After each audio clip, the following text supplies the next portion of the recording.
بسم الله الرحمن الرحیم. السلام علیکم ورحمت الله وبرکاته. امید در به کوم چې تاسو ټول به ټیک ټاک یې. الله پاک هم خوشاله آباد ساته.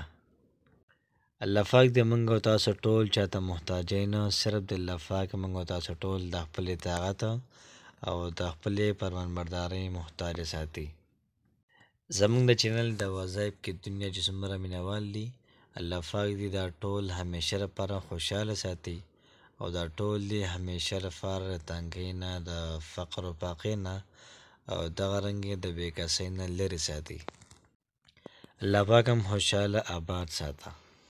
نن چې زموږ کوم وظیفه ده، د ډېره زیاته زبردسته وظیفه ده او د الله پاک کې دوه نومونه دي، الحی او القیوم. د الحی معنی ده همیشه ژوندی اوسیدونکی، هغه ذات چې هغه همیشه دا ژوندی اوسیږي او همیشه به وي. او د القیوم معنی ده ټولو کارونو سنبالونکی. نو که تاسو حل وکړئ الحی القیوم چې که موږ یو ځای وایو که بېل وایو، انشاءالله العزیز ډېر زیاته زبردسته پیدا به کوي. نو الله پاک دا ژوندی دی، د ټولو کارونو سنبالونکی دی او دغه رنګې الله پاک له خوب نه ورځي، نه الله پاک باندې پرکالي راځي او نه الله پاک دا بېغمه کېږي، نه الله پاک د چا نه ناخبره کېږي. الله پاک 24 ګنټې الله پاک هر ټایم خپل مخلوق ته ګوري او په خپل مخلوق باندې نظر ساتي. الله پاک ګوري چې زما دا څونه بندګان دي، زما د بندګان څه کوي. دا بندګان زما نه سوال کوي که دا زما نه سوال نه کوي، دا بندگان د نورو خلکو غلامی کوي که نه کوي. نو موږ به غلامي صرف د یو الله کوو، د یو الله پاک نه غیر به د بل چا غلامي دا به نه کوو. نو الله پاک موږ ګوري، الله پاک موږ اوري. یو ځل موسی علیه السلام الله پاک ته وی تعالی خوب درځي که نه. الله پاک موسی علیه السلام ته وی لاس کې ګیلاس ونیسه او پرې ګیلاس کې پی ور واچوه. نو کله موسی علیه السلام په لاس کې ګیلاس ونیو، الله پاک موسی علیه السلام باندې خوب راوسته، موسی علیه السلام ویده شو او دغه رنګې ګیلاس ته د لاسه پرېوته. نو الله پاک موسی علیه السلام ته وایي که زه ویده شم چېرته نو پوره کائنات به ختم شي، خراب به شي ستا. الله پاک ویده کېږي نه محترمو. موږ چې کله هم د الله پاک ذکر کوو، الله پاک دغه اوري، الله پاک دغه ویني. انشاءالله العزیز الله پاک به زموږ ستاسو دعاګانې دا ضرور قبلوي.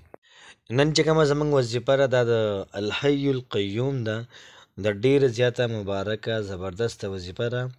یو سړی ډېر زیات بیمار دی او دومره بیمار ده چې د هر ځای نه مایوسه شوی وي او شفا ورته میلاویږي نه. فرمایي چې دی روزانه 3000 پیرې الحی دا ټکوي،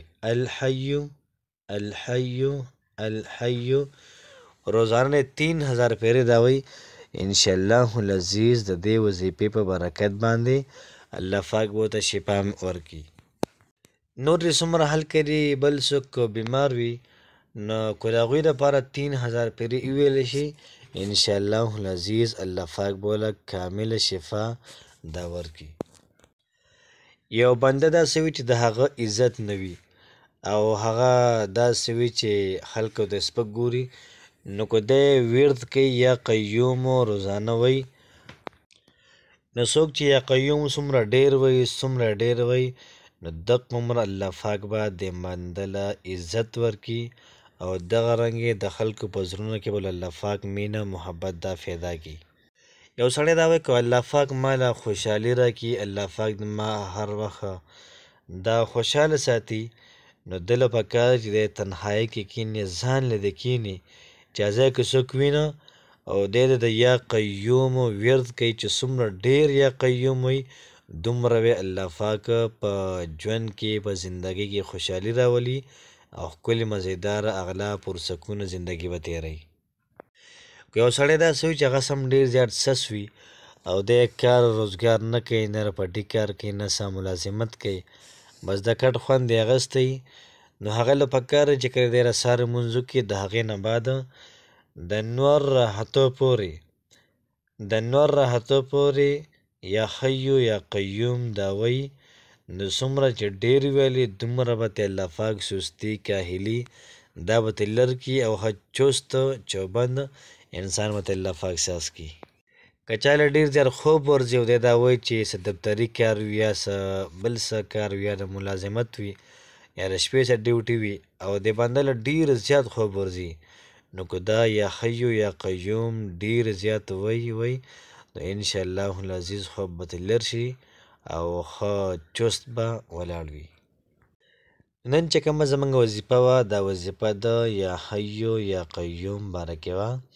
نو کم بنده چې یا حیو یا قیوم ډېر وایي انشاءالله العزیز الله پاک به د انسان په ژوند کې برکت واچوي، الله پاک به د انسان خوشحاله ساتي، الله پاک به د انسان له عزت ورکي او دغه رنګې که بیمار باندې ویلی شي الله پاک به بیمار له شفا ورکي. نو ډېره زیاته بهترینه زبردسته وظیفه ده. نو کوشش وکړئ چې خپلو ملګرو سره شریک کړئ. الله پاک هم خوشحاله آباد ساته. السلام علیکم ورحمت الله وبرکاته.